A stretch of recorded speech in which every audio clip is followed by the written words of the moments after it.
So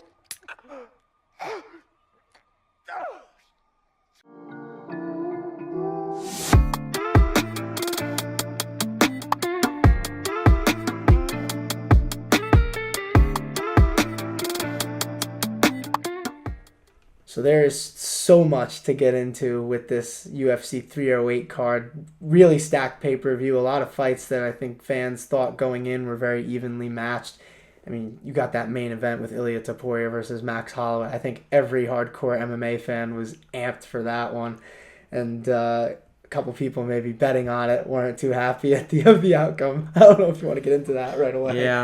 Yeah. So people, you always, with every UFC card, you're gonna have those fights that do seem a lot more, easier to predict and bet on than they actually seem. So, for instance, you take Max Holloway and Ilia Topuria, you're probably thinking it's gonna end in a finish, right? Like it did, but there's still only one winner at the end of the day. So you gotta pick the winner, right, too. And when I get asked like, what's your prediction, I can say exactly round 3 TKO. Right, but on I could money. have the wrong fighter winning the fight. So that was the case with Max Holloway and Ilia Topuria. And my guy Jason, if you're watching, dude, like my apologies again. He's telling me not if to he's subscribed, he probably is he's probably gonna unsubscribe now because of this. No. He approached me yesterday where we were watching the fights. I threw it out to him, and right after, man, I just made sure to comfort him, be like, dude, sorry, man. He took it well. Yeah, there's nothing else you could do in that spot, in that situation. It's just like the actual sport of MMA. Betting is an unforgiving kind of aspect to it as well. It's an unforgiving activity to partake in. So, you gotta be ready to bet what you can lose, and that's just how it goes. When you told me that you told Jason to bet third round TKO, but for Max Holloway, I just the luck at the same time as the bad luck is what gets me. And I also told you this, I don't even give people predictions anymore because everybody asks, and then if you're wrong, they look at, and not people like Jason, but other people. They look at you like you're an asshole. Yeah, dude. So I mean, the thing here too is you could bet on a fighter to win, but especially if they're favorited to win, you'll probably double your money, something like that. A nice little turnout. And no one's gonna complain with that, but the real money comes from the props and the round props, how the fight ends and all that.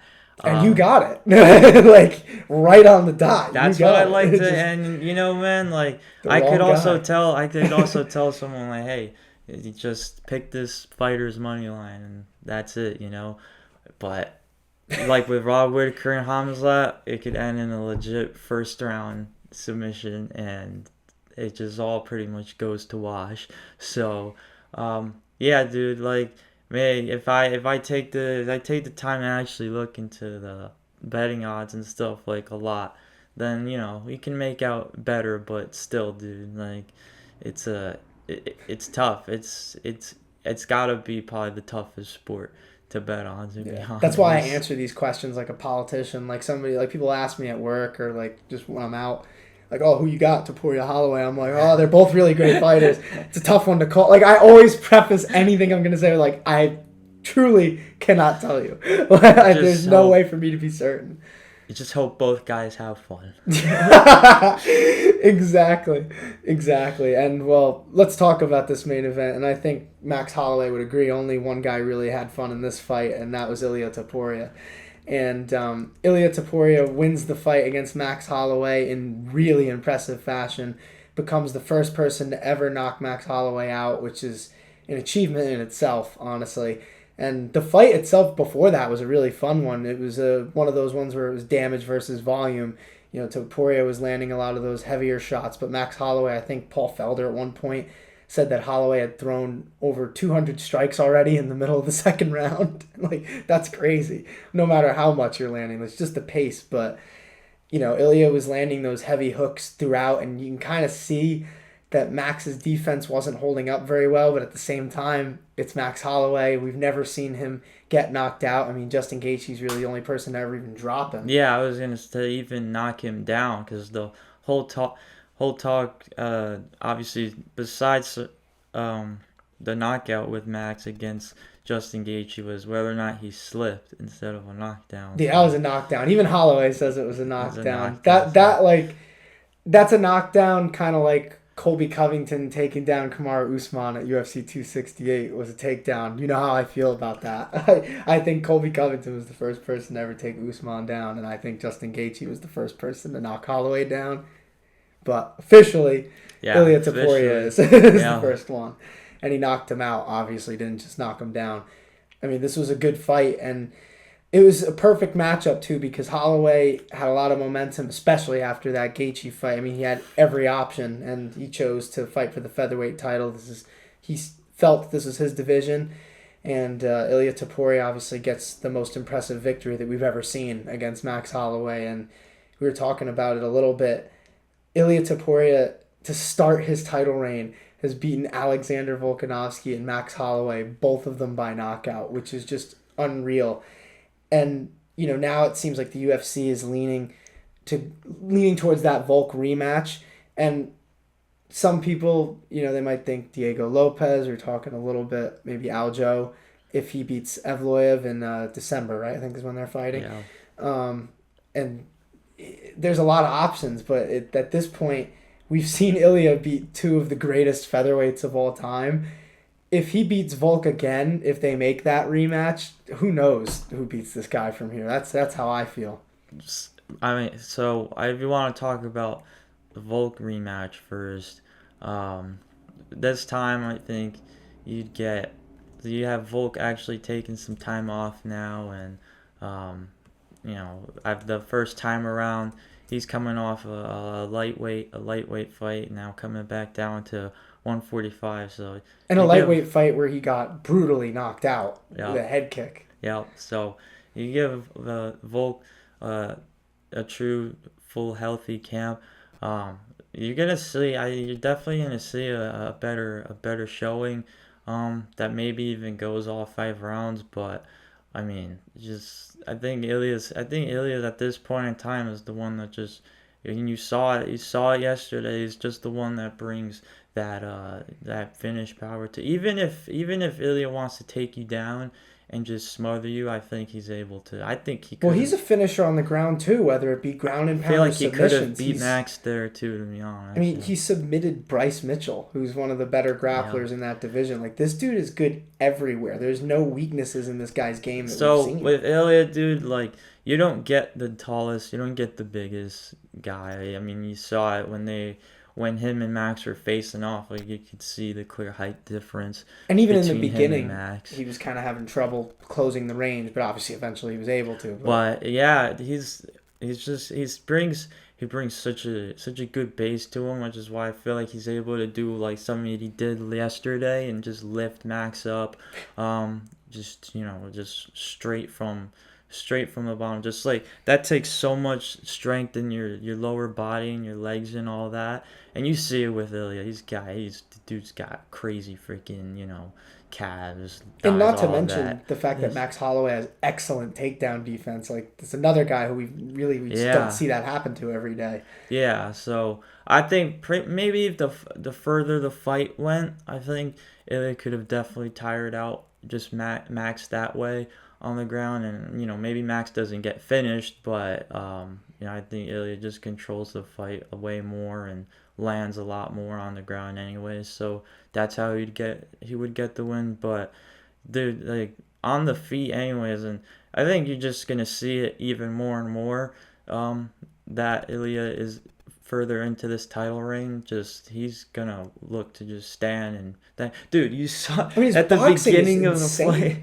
That was great. Honestly, I thought it was amazing at the beginning of the fight. Just immediately showing the center. just like the bravado, you know. Oh, it takes balls, that's for sure. And I truly think he would have done it too. I don't think he was that was just for show. With what is with Ilya on the feet is, I think he makes it so the range is, I think, one thing. Like, it's a difference. It's something that could hinder him, obviously, like a fight here with Max Holloway. But he's so good at keeping his hands up anyways, and just building that shell so that he doesn't get hit. The only way you can really touch him, I feel like, is if you are willing to really trade with him. And DC said it like, Max would land, but he would get hit as he was getting. That's what was happening in this fight, because Max, and I think the other thing too is Max trusts his chin because he's never had a reason to not trust it, and so when he gets into a firefight with a guy like Ilia Topuria, I mean, think of all the killers that Max Holloway has fought who've never even hurt him, and even before the knockout, Ilia cracked him, and I've never even really seen Max Holloway wobbled like that. I was like, geez, and then obviously brutally knocks him out. By the way, like. This dude's different. People, they gotta stop, because I know some people don't like how overconfident he can be sometimes. But is it really overconfidence when he's done this to Alexander Volkanovski and Max Holloway? I mean, this dude, he's the real deal, and people need to start understanding that, or else they're gonna be pretty disappointed with every fight. He's just so explosive. I feel like you really do have to get, you have to make it up close and kind of get into his range and stuff, and trying to drop him that way, maybe with some leg kicks and stuff. I mean, Max was throwing like a lot of front leg kicks and stuff, I guess, trying to maybe get Ilya to slip like face first and then take his back that way, but that wasn't working. Like, once again, Ilya's got a crazy good base to him. He can wrestle if he needs to, and he's just really explosive with that base and that lower body strength. So I mean, he's able to step into those jabs and those crosses, and like I said before, how he's always keeping his hands up. It makes it hard to hit, and he throws a really strong, powerful hook. So that's it's a lot of fun. It's a lot of fun to watch, to be honest. I think Ilya is at this point in time as a champion, like, he wants to keep going for these finishes and these spectacular fights with legends, like we just said, with Volkan and Max Holloway. So, even then, like, he got the BMF belt too. He was like, if I gotta put my, I didn't like that belt. I didn't like it either, but it's not the same. That's why I don't like that stupid belt, if I'm being honest, because then it just creates these dumb narratives, and I'm like, there's no such thing as a BMF champ. Like, why are we still doing this crap? Like, if it was just Max Holloway versus Justin Gaethje, just that, would you think of it any differently? Like, no, I remember making the one remark about how, it's a gimmick belt, but it creates these really cool, fun, like, sort of dream fights. Yeah, but just make the fight. It's kind of like what we were talking about. Remember? It's not like it's boxing where this business side of it and this politics stop these fights from happening. Well, do you remember when I was talking about Bellator and the PFL last week? Like, how I was just like, you own it. Like, that's how I feel about these guys. It's like, these guys are all UFC fighters. Like, just make the fight. We're gonna, like, I would be hyped for Max Holloway, Justin Gaethje, just 5 rounds. That's all you need to do. Like, I don't need as you said, a gimmick belt. And because that's what I'm saying. Now Ilia Topuria knocks out Max Holloway, and he's walking around with a BMF belt he bought on eBay. Like, I don't like it, man. It's not my thing. It's not my favorite thing the UFC's done. I thought it should have been a one-off the first time they did it with Masvidal Diaz, because it just made sense with Nate talking about it and all that. And now it's just, we'll stop talking about that one. But Ilya's the champ, deserves to be. Definitely. I mean, hey, he did knock out the BMF champion, for what it's worth to any of you guys. But Yeah, it's an incredible win, and yeah, I agree with everything that you're saying about Ilya, and I think that his title reign going forward is going to be insane, especially if he can get through Volk. I think he's got one of the best nicknames in Oh, MMA Matador, too. right? Yep. Yeah, Arguably the best nickname. Because it does fit, because one, obviously, he's Spanish, and two, it really does match the style of fighter that he is. At least now, the kind of fighter that he is. That's true. It is a perfect He really nickname. is, because, like I said, the shorter stature, but crazy lower body strength, and he's a bull. Like, he will push you forward. He will push and pull, and he will deliver a knockout blow when the opportunity presents itself. So I like Eric Anders' nickname, your boy. But yeah, BOI. That's one of the funniest nicknames in the sport. I love that one. Shout out to Eric Anders. But yeah, honestly, the simpler the nickname, the much better it could be. Did I tell you I got a nickname at my job recently? What? That it's not a horrible one, thank God. No, I want to start calling you by the nickname now too. So what is it? Yeah, it's PB&J, because I work the part time, so it's like only the 3 days a week, and I'm a lazy guy, like outside of the things I actually care about. So like when I'm making lunch for work, like I'm not wasting my time trying to make like a tuna sandwich, all this other stuff. So I'm just like, PB&J, I can get it done in a couple minutes. It's 3 days a week. Yeah, sometimes it gets old, but like for the most part, that's what I like bringing in. And I bring it into work almost every time I'm there. And so my boss just pretty much is like, I'm going to start calling you PB&J. And I'm like, all right. See, I like a nickname when it's actually like either... Sometimes they write themselves, you know? Yeah, exactly. Like I like a nickname that actually has like some sort of endearing meaning. Because like you've obviously known me for a while. Like Birdman is the other one. We could that's a whole other story that we could get into. But and then like the other one though that people used to call me that I just can't stand because it's not creative is Big Red. Like that's a stupid nickname. It's a dumb nickname, and anybody who's watching who's ever called me that, it's a stupid nickname. I'm sorry, because it's like, oh yeah, I have red hair. Oh, that's crazy. That's real creative, but yeah, that was my little rant. But PB&J, I do like that nickname. That's a funny one. No, yeah, dude. The whole nickname basis, yeah. Some guys try a little too hard and stuff, but some guys have ones that literally just fit them perfectly. So yeah, I love the El Mayo. I'm pretty sure Ilya. John Jones, his nickname very early in his career, I don't know if you know this, was Sexual Chocolate. I swear that's true. That's not made up. I'm not making that up. Dude, that is honestly. I think Bones is a little better. There's a freaking pro wrestler who was like close to 400, if not 400 pounds, who went by the name Sexual Chocolate. I mean, I would imagine that's probably where he got it from back in the day. I mean, we know how John Jones was back then, man. He was getting after it. Yeah.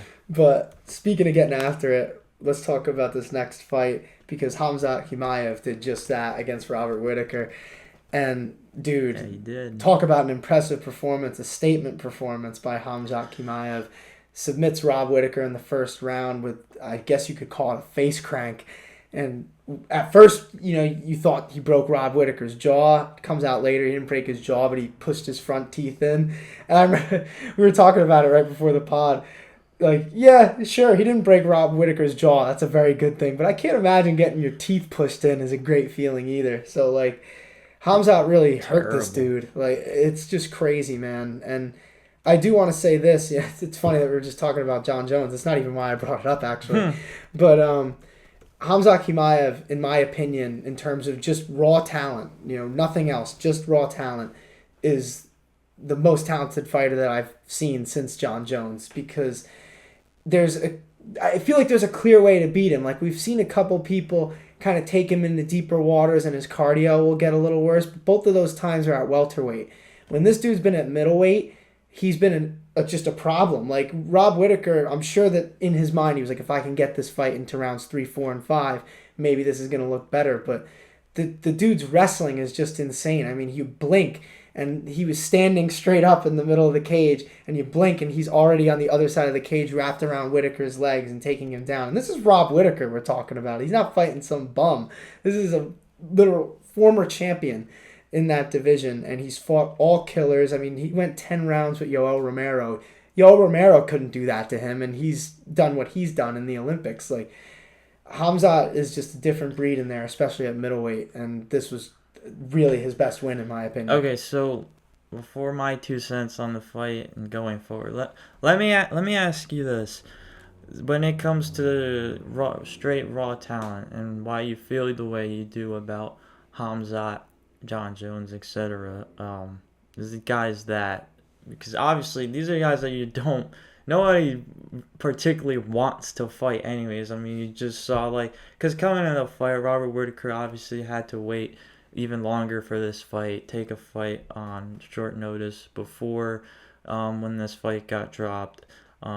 And it's such a risk, too, because he hadn't... Well, it would have been hard to see him get a title shot against DDP. That's the one tough part, so that's probably why he was willing to take the risk, because if you beat this guy, it looks really good. But he looked, coming in, like, just fight week and even making the walk to the cage, he looked super ready and determined and stuff, like, pissed off, to be honest. Like, it seemed like he was definitely, like, in there to try to take Khamzat's head off, but when it obviously nobody actually is trying, like, wants to. You have to fight guys like John Jones, Khamzat, if you want to get to the very top. So when it comes to guys like this, you're talking about guys that you have to bring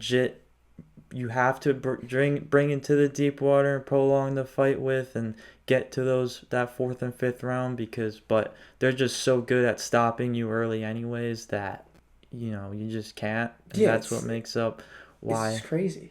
I don't understand. Like, I've never seen. Well, I have seen people like this, but it's like the best of the best. And obviously it takes a lot more than raw talent to become a champion. But what this dude is doing in there, it's special, and people need to see that. Like, to take down Rob Whittaker in the way that he did and to submit him in the first round. And that was the other thing I was impressed with. His composure on the ground has gotten so much better, even since he first came into the UFC. Because Whittaker hasn't been submitted in the UFC, and he's fought over 20 times here. And Khamzat, he let it come to him. He didn't force the action. Like, he let Whittaker make mistakes, and then he took the back and did what he did. It's just incredible. And on the ground, he's obviously elite. On the feet, he does have really slick boxing, although he doesn't really need to use it much because no one's ever able to stop the takedown. And his athleticism, too, is just on another level. Like I said, the explosiveness to do what he just did to take Whittaker down, to go from one side of the cage to another in, like, literally a split second. It's just incredible. And, like, if this guy can put it together... So, essentially, what we're saying about just Khamzat in this case, because that's who we're talking about and who won the fight, but this is a guy that is not capable of being finished, pretty much.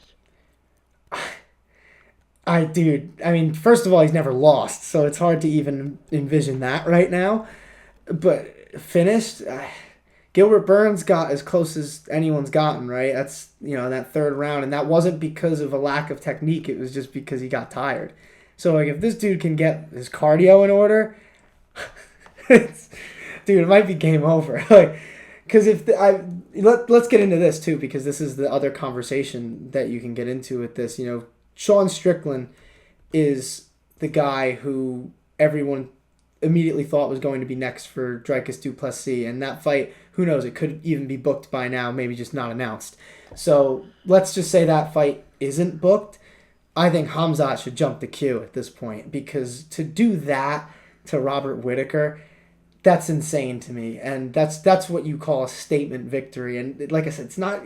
If he would have just, like, rear naked choked him, I still would have thought this, but it's just the fact that, like, what he did, just the violent nature of that finish, just putting him in that face crank and just pushing his teeth in like that.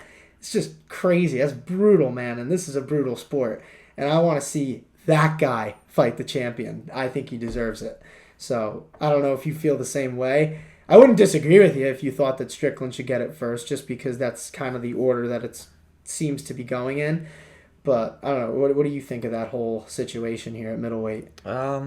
So I mean, I'll mention this first because maybe it's worth mentioning. Maybe you have some 2 cents about it, and just going forward, I think it matters. But Khamzat's weight cut, weighing in at 186, for this fight. Isn't that crazy, by the way? Like, how did he ever get down to 170? Like, he just looks like a better guy at middleweight. Yeah, that's what I'm saying. It's like maybe he could go even bigger at some point if he wanted to, but at least right now he's, middleweight. It's like it's clear to everybody now. I don't even think there should be a lot of conflict, but it's just something I saw that people wanted to make a headline out of him coming in a pound over. So I just, I think this is where he should be anyways, and yeah, there's probably not a lot to say about that. At least for who he's gonna fight next. Yeah, I mean, it's because I'm not think so a title sure. shot is next. I don't know who you have him fight before that. I'm just saying, do you think that he is next for the title shot? Like, or do you think he's gonna have to wait for the winner? I feel like he's gonna have to wait for the winner. Yeah. Mm-hmm. Well, DDP or Strickland. That's. Well, I don't think they want to ask for either of them. Yeah, I don't think they want to rush Hamzat either into a not only another fight but a title fight. So. Yeah, that too. I could see that perspective because it seems like DDP is probably going to be fighting at the very beginning of 2025, and it's October. It's the 27th when we're recording this, so it's almost November. It's only like 2 months, and obviously he didn't take any damage, so maybe he doesn't care about a quick turnaround. Yeah, because the UFC spent a lot of time, I think, into Hamzat trying to build him up to, obviously eventually become the champion, and even what he is now, submitting Rob Whittaker the way he did in the first round. I think they've spent already so much time, and it's been a bumpy road too. Like, to be fair to him though, like that's not entirely his fault. But yeah, that one time is the one I won't give him any excuse for. Where he missed weight by 9 pounds or something. They forced him to stop cutting. That was pretty bad. But the other stuff, it just seems like it was all health problems. So it's what can you really do at that point? It's kind of like Tatiana Suarez. She's somebody who I could see being a future champion, but just cannot get in the cage sometimes. And it's just, even, I think, didn't her fight get canceled? I don't want to say that because that might not be true. Because I saw rumors that she was out of her next fight, but that might not be the case. Let me look it up because now I want to know. Because, people like that, though, I just feel bad for because it just seems like they're capable of so much. Well, she disputed it. So I would imagine that means that it's not off. But, okay. Well, whatever. Yeah. Hopefully it's not. Obviously, I'm a big fan of Tatiana Suarez. I think she follows us, too, on Instagram. Oh, shout out. Sure. That's awesome. Yeah, that's cool. Honestly, yeah, shout out Tatiana Suarez. But it's a good spot that Hamzat is in right now. Everybody knows who he is. Everybody knew who he was anyways, but he obviously still has to, not only now he's moved up to middleweight officially, but he's still gotta win fights and stay relevant. So I mean, when you put him against a fan favorite like Rob Whittaker, then that hurt my soul a little bit, won't lie. Yeah, exactly. Because Whittaker was the man when I was first getting into the UFC. I was right around the time he was fighting Yoel, and I'm how could you not be a fan of that guy after those fights? It's a shame. We're seeing this card really was about the future in a sense with the way the main event and the co-main event went. Yeah. And it's sad to see for some of the more old school fans, but hey, it's like every sport. Generations pass, and he got to move on a little bit, and that seems to be what's happening with this fight. And Hamzat might be the next era at 185 depending on what happens in the near future, but I hope he gets that title shot next. I really do, because I think he deserves it. I think he deserves to jump the line unless that fight versus Strickland is already booked. So that's how I feel. But talking about another title eliminator fight, this one at light heavyweight, and we had Magomed Ankalaev versus Alexander Rakic. And, when you were talking about Hamzat before, I was kind of thinking about, just imagine, because you were saying, oh, maybe he could even go up even more one day. Imagine him versus Alex Pereira. But this fight is probably what would determine the next matchup for Poatan. And like I said, that was Magomed Ankalaev versus Alexander Rakic. Ankalaev wins the fight via unanimous decision. All three judges scored it 29-28. And this fight, It wasn't the most exciting. It wasn't a bad fight either, though. It just was a really good win from Magomed Ankalaev. He was really just at his smothering best in this fight, and his pressure that he puts on guys is just really impressive to me on the feet, and especially against a guy like Rakic, who has a lot of power, and he's a good striker himself. But just the way that Ankalaev is able to like stifle guys' offense by like cutting off the cage the way he does, and also just like the fight IQ with him being like a southpaw and Rakic being orthodox, constantly cutting him off with that left hand. It was doing a great thing for him the whole entire fight. And and the thing with him that's like also really impressive to me is like pressure fighters like that, they don't tend to be the most defensively sound, but Ankalaev is like really slick, and it's not just like with his blocking. He has really good head movement. He gets out of the way out of these big shots, and he had to do that a lot of times against Rakic, who was obviously throwing big to try and get off the cage. I was impressed by Ankalaev in this fight. It was really, like I said, it was a typical win by him. This is how he looks when he does it right. So yeah, so at least with Rakic, I think this was definitely a fair fight to make, a fight that you did have to do after Rakic beat Yuri, but when it comes to like, I think Rakic is still at a point where like he's not, you saw it, his striking is still not up to snuff with a guy like Ankalaev on just wait, did he lose to Yuri? I said that. I said like that. Yeah, I was. Because I do remember he had a good first round. He did lose to Yuri, but it was a good showing. It was, and it was a very good fight. And I think he did. I think there was a lot to like take away from Rakic on the feet there. So the fight was also nuts from what I remember. it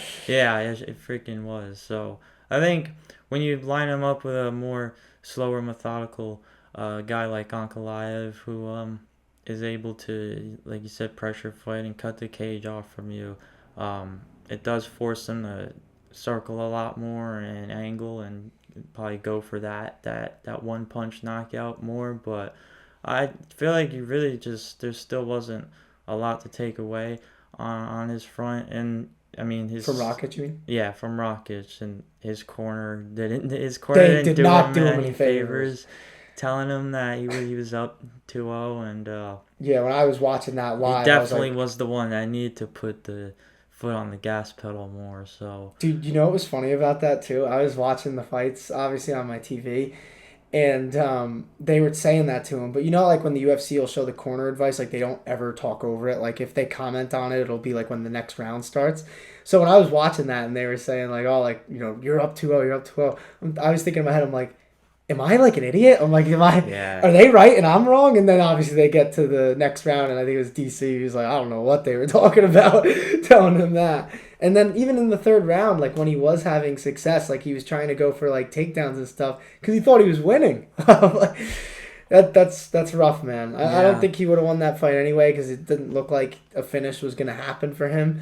But dude, I don't know. He might have to reevaluate after that one. I think either way, whoever won this fight, and if they were gonna fight Poatan next, then you're getting a matchup, another matchup with Alex that is likely gonna be on the feet for majority, if not the entire fight. And we've talked about it. Everyone knows by now that it's exactly Alex's wheelhouse. It's just so hard to take the center from him, but I think although Ankalaev fights him southpaw, that could be a problem. Mm-hmm. I truly think if there's a guy at 205 right now that is going to be able to beat Pereira, it would be Ankalaev, and I kind of think that's why the UFC is a little hesitant to make the fight.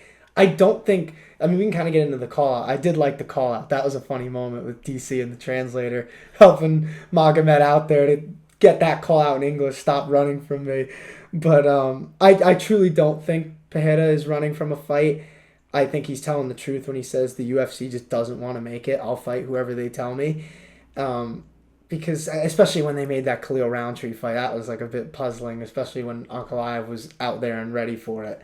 So, I don't know, man. I don't think that they're like scared that Ankalaev can win, but I think that they know it's a big enough possibility that they're like, well, let's get maybe a couple more fights out of Pereira before he might lose this title. And that always helps with fights like this too, because then it feels like it's been building and brewing, kind of like the boxing fights that we talk about sometimes, those ones that take a while to make, and when they finally are made, you're like, oh, it's about time. So, but I think at this point it has to be next. I don't know who else you could possibly give Peloton, especially after a win like that from Ankalaev, where he looked pretty much dominant for the most part. Yeah, the thing is just I think honestly both guys would have a rather tough time getting into each other's range, and that I think that would create more potential for a knockout finish. But I mean, I feel like it would be a chess match until a finish, if it obviously comes to a finish, but. I don't know, because I feel like Pereira... Yeah, I mean, if it went all 5, I think it would be a tough fight to score. Yeah, that's going to be a good fight whenever they do make it. And I hope they do. It'll obviously be because even if next year, if Ankalaev were to shoot on Alex, like, Alex is still so good at stuffing takedowns, too. Yeah, and they keep talking about that, though. Like, Ankalaev, he's a good wrestler, but he doesn't really use it. Like... They keep saying, like, oh, he's going to take him down, he's going to take him down. I'm like, who has he done that to? Yeah, I mean, I don't think he's going to do it with... I feel like that would be last resort. It's just... Yeah. Like, I wouldn't be shocked if he uses the clinch, but takedown... He's not that type of fighter. Like, he uses his striking a lot more. And I know a lot of guys from, like, that region of Russia, like, they think that way, but... I don't know, man. I think it'd be interesting on the feet. I think he can give Pereira problems on the feet. I mean, look what Khalil Roundtree did as a southpaw. And I think Ankalaev is better than that. So, who knows, man. I think Ankalaev has a little bit less power, though, than Khalil does. That's the only difference, which makes it interesting. I mean, it's a good fight. I want to see it. But I want to see the best fight the best. Yeah. You know me. I don't give a shit about these, like, big fights that maybe are, like, more interesting stylistic. I want to see the guy who deserves it fight the champion. That's just how I feel. I think it's so tough now because, like, the more Alex Pereira fights, the more I understand why. At this point, it's like, I feel like guys don't even have a choice. It's like, you have to stand with him, and you have to touch him up somehow, because he is so good at stuffing takedowns already. And it's like, you do come that close to his range, like the fact that he can just snap a front kick or something, or he can a jumping knee, like that is absolutely terrifying already. Already more than it is just standing across from Peloton, walking you down, just the imposing frame with him, the length, all of it. So he's at the F1 race in Mexico today as we're recording this a little before the race starts. I thought that was funny. I saw it on Instagram. He was doing the Chama dance with Valtteri Bottas and Zhou Guanyu. Literally everywhere on the planet. Yeah, he's man. Everywhere. He's awesome. He was there. I think he's there for steak because Sauber F1 team, that's like their main sponsor. So I think it was for that, because that's why he's probably with those two guys. But that was cool. I like seeing that crossover. At least for Ankalaev, I don't think he's going to waste really much time between this fight and now starting get a camp ready for when he fights Alex. Yeah. Who knows when it's gonna happen, but yeah, Peloton, he's taking a break. I mean, he fought a ton in 2024. I mean, Max Holloway talked about it. He's clear fight of the year. Yeah, I think Ankalaev's gonna stay sharp, stay ready, and don't take a risk. Just let it come, because he deserves it. He's got to get it at this point. You can't deny it. Yeah. So that's how I feel. But let's move on to this next fight, man, because this was a fun one, and I definitely want to dive into it a little bit. Lerone Murphy versus Dan Ige at 145. Another fight where it was all 29-28 unanimous decision, I believe, in favor of Lerone Murphy. And this one was definitely more back and forth than the fight that we just talked about. And Murphy versus Ige really came down to how you scored round 3, because round 1 was a clear Dan Ige round. Round 2, I thought Murphy came back really well, and it seems like a lot of like pundits, fans, everybody seemed to kind of agree on that. And then round 3 was a pretty close round, and obviously it went in the favor of Lerone Murphy for all the judges. And I thought I wouldn't have been mad if Dan Ige would have won, but I thought the right guy won personally. But what did you think of this one, man? Yeah, that's fair to say. I just thought Dan Ige wasn't able to do much off of the ground, and when it was on the feet, I thought it was Dan Igue's fight. So, it's a really good win for Lerone Murphy actually. So I mean, especially in this featherweight division where I think we talked about a little bit talking about the main event, but right now, like, besides Diego Lopez, who you could give that fight to right now, and who knows if he's totally ready for it. Like, featherweight is definitely looking for those surging contenders to one day fight Ilya and really give him a good fight, because the top guys that we've grown so accustomed to seeing at the top are on their way out pretty much. So, even if Dan Ige won, I think Dan Ige is at the point where you can match him up with really anybody and he'll give them a good fight. But he's just a dog, dude. I mean, dude, that UFC was it 303, right? That he stepped up? Was it 303? Yeah. Damn, it feels like that was a long time ago at this point. But when he stepped up on literally like 2 hours notice, all these people have my respect, but Dan Ige, he's on like a different tier for that one. That was a badass move. Featherweight needs that fresh blood, I think. Yeah, so. But I like that. I like the fight. I like the matchup, and it obviously lived up to the hype of it too. It was one of those ones that was like underrated because of the other 3 fights above it. But I was looking forward to this one coming in, and I was excited right when it was starting, and it looked to be a good fight.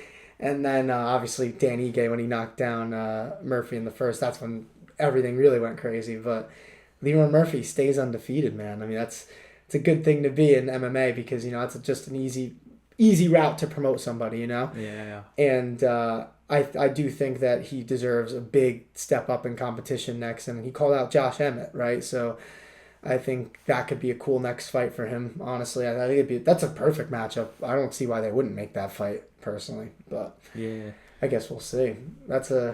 Featherweight's a deep division nowadays, that's for sure, and I hope that some of these new contenders are going to be able to break their way into the upper echelon because, like we were talking about during the main event, featherweight could definitely use it. Yeah, it's a deep division, but I mean, it really does just, I feel like, take like that one loss to just either send you in a state as like a gatekeeper of sorts, or just, man, you're going to really have to pick up a lot of ground to get to the top. I think Ilya, like, he was just able to beat just about everybody, and he beat the right guys at the right time, and right, exactly. And he built himself too. That's a big thing, being able to promote. And I think Ilya has kind of fell into that heel role pretty well, and he does it so well, dude. It's like he doesn't even try. But he's like a good dude. You can tell he's a good dude. He's very respectful post-fight, even with Volkanovski. I don't know if you saw the video of them during fight week. Like, he's not a bad dude, but he plays it really well, and that's what you want. Like, because the thing that people hate about Colby Covington is he'll cross a line and they think that he's genuinely an asshole, and he might be. I don't know. I've never met him, but I like Ilya. I like what he's doing right now for the division. I think part of that has to do with feeling overlooked. I think Ilya Topuria is definitely someone that's been overlooked and probably still feels that way and all that, which is fair and all. Well, do you think that Lerone Murphy feels that way right now, because he's undefeated right now himself, and he's still kind of like breaking into the top 10, which is crazy because he's been in this position for a while. Which is good. Yeah, like you said, a Josh Emmett matchup. I think that'll really open up a lot of eyes, to be honest. So. I hope so, because he's a really good fighter. I'm a big fan of this guy, and I think that he could get towards the top of the division. I have a hard time seeing anybody beat Ilya right now, but he's got time to get better and better as he fights better guys. So we'll see what he does moving forward. I definitely think there's a step up. Even we'll see how Evloev versus Aljamain Sterling goes in December, and I feel like either one of those guys, that can make an interesting matchup, but those two guys are closer to getting a title shot anyways than Lerone Murphy. I don't see either of them looking backwards. That Josh Emmett is in more of a position where he might be like, all right, well, I've already lost to the champion, so it's not like he's next in line by any stretch. And I think if you beat an undefeated phenom, that's a pretty good feather in the cap for Josh Emmett. That could maybe get him back on the right track too. So that'll be interesting to keep our eyes on. But then, another guy who deserves a big step up in competition, I think, is Shara Magomedov, Shara Bullet. and he starched Arman Petrosyan with that insane double spinning back fist. I think it was DC or John Anik, one of them said that they should just call that the Shara bullet, that move. And I agree, because that was nuts. I've never seen anything quite like that. And I like what DC said too, right after it. He goes, man, aren't you glad we retired? He goes, they weren't throwing that in our day. Like, could you imagine DC getting it with a double spinning back fist? He's never seen nothing like that in the cage. People are getting more and more creative, and that's what I love about MMA, like seeing the sport evolve in the way that it has in the past few years. I mean, when you think of these types of knockouts, like the Shara bullet, that double spinning back fist, but then even we were talking about Joaquin Buckley with that crazy kick that he hit Impa Kasanganay with a few years ago. Like, the things that people are doing nowadays, it's incredible. I love MMA, man. This is why I watch the sport, for things like this. I think you knew already with Shara that the dude is crafty as a striker, and as long as he's willing to throw with volume, then he's capable of knocking out anybody. But I mean, here is just he set it up with the sort of, the heel kick, and then just he goes from one side here and then doesn't even, it's not like he resets. So if any of you like missed it, then it's not like he went for one back fist, reset, and then another one. Like, goes from one side and then the other is just like, it's one of those things where it's like, you think, especially with how long MMA has been around at this point, that you think it's something you've seen before, but you haven't. And it worked to perfection here for Shara Bullet. So it was so funny because, like, I remember when we were talking about UFC 300 when Max Holloway knocked out Gaethje. Like, I told you how just hyped and like just shook I was for a while after that. This one was like that, but it took me a second. Like, I was almost in shock. Like what you just said. Like, oh yeah, I've seen a bunch of spinning backwards, and I'm thinking to myself, I'm like, I don't think I've ever seen anybody fucking do that to somebody. Like, that was nuts. And I was talking to my friend about something completely different, and I literally like told him, I was like, we gotta stop talking about this for a second. I'm like, I just saw something that was actually insane. I'm like, I'm gonna have to send this to you, like, whenever somebody posts it, because that was nuts. But Shara, he's insane, and like the more I watch him, I feel like I'm starting to learn more about the way he fights, because I know in the past we've talked about him in the beginning of fights maybe not looking as impressive, and I'm starting to think that that's more of a calculated thing, because this dude's so good, and he finishes people, or he just beats the brakes off them the last 2 of the 3 rounds. But I think he reminds me of Petr Yan, Chito Vera, guys like that, who tend to like take that first round to kind of gather intel on their opponent, get their timing down. And Shara, when he gets somebody's timing down, he hits them with shots that we've never seen before. You can't telegraph something like that. Like, you think you're just gonna when you're already that close in his range, you think, okay, just gonna kind of stand and bang here, but he just hit it, like, it comes out of nowhere. Well, like, that's what makes it so awesome, I feel like. You know how you hear the phrase, like, well, not the phrase, it's just true. Like, the shots that knock people out are the ones that you don't see coming. I can guarantee you, Arman Petrosyan, when he got hit with that first one, he's like, okay, that's not going to happen on the other side. Like, there's no way. There's no way he was thinking that, and I think that's why he got dropped right away when he got hit with the second one. Because once he got hit with the first, he's probably like, all right, I survived that. And then boom, right off the bat. Just, oh God, that was just a brutal knockout. I love that, man. Yeah, that was pretty amazing. It's just because it is so difficult. Like, you do have to line them up perfectly. It's like, how much does he even like train that anyways? So yeah, it was that dude's crazy. Awesome. I love watching him fight, and he needs to get a ranked opponent next. I come on, like, what are we waiting for? Yeah. And if anything, maybe give him a guy who's a super good grappler, just to make sure that an average wrestler isn't going to do good against him. But, like, I feel like with Shara, you're going to see the UFC give him favorable matchups until he gets close to the top, because this is a dude who promotes himself just with the stuff that he does in the cage. I mean, even just looking at him, that's a dude who you'd see, he probably fights for a living. Dude, I saw, this was messed up, but I thought this was funny. He has like the one, he's blind in like the one eye. it was a picture of him like with the mic in his hand, and it just says, "I can't fucking see." It's like as the quote. It's like so messed up, dude.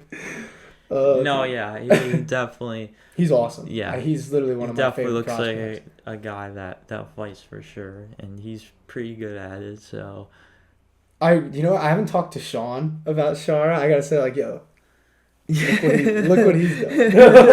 It's time to get Sean in the MMA gym. That'd be crazy if Sean got into MMA. I think his vision's a lot worse than Yeah, Shara's, though. dude. To be fair. Well, I just mentioned something like, who knows how much Charlotte trained something like a double spinning back fist the way he did.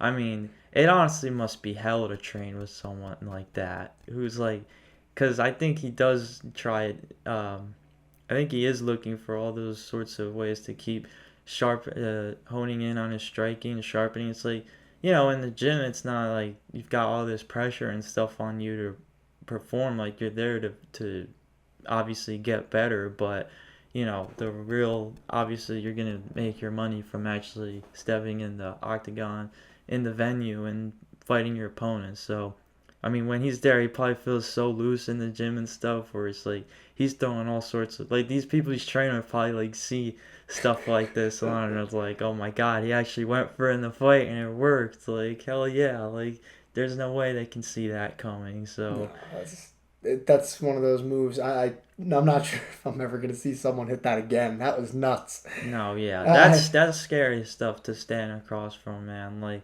that's a guy, like, yeah, you gotta try and really get him up in a clinch and wrestle him and stuff, because, man, like, he can obviously attack you from anywhere.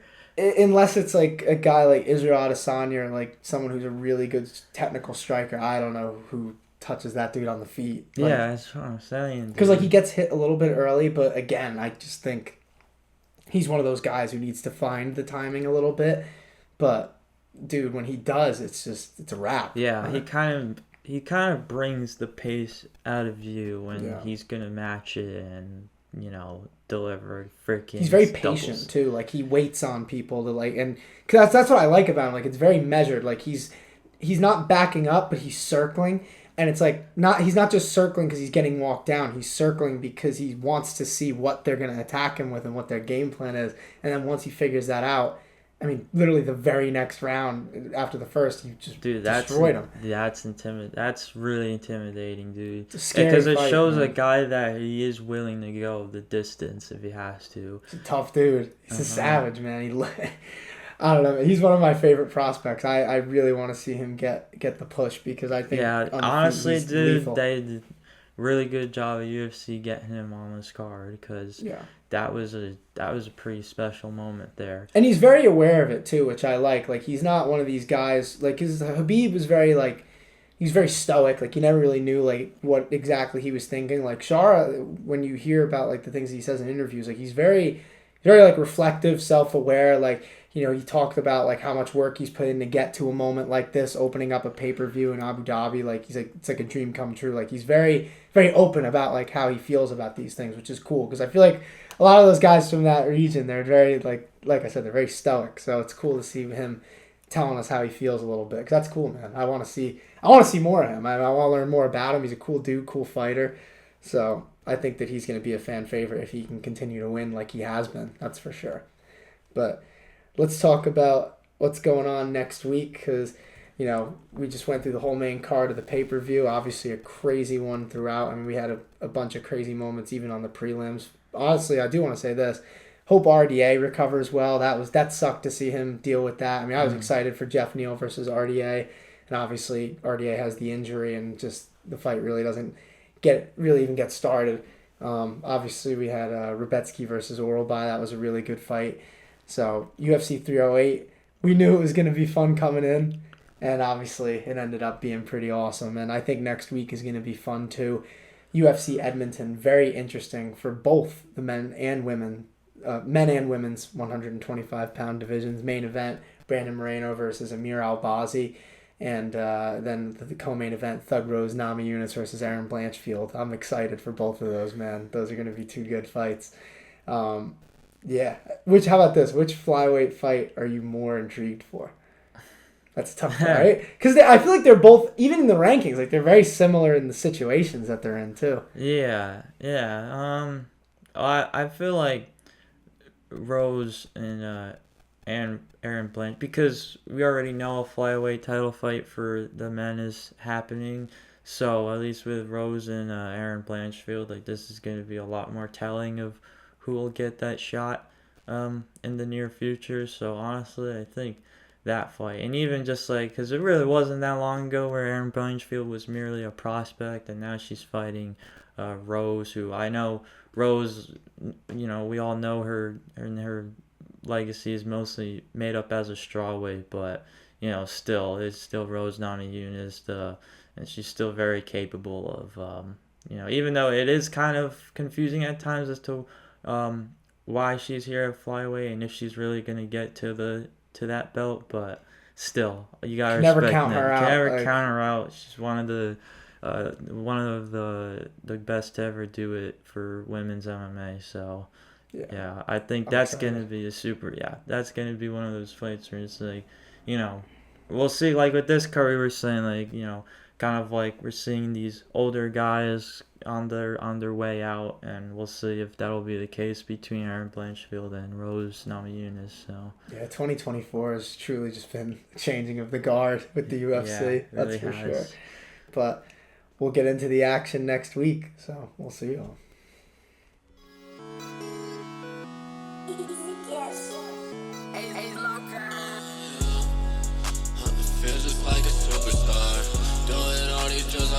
I'm gonna see tomorrow, living fast, brand new dash up in a foreign car. This the type of shit that you be doing when you going hard.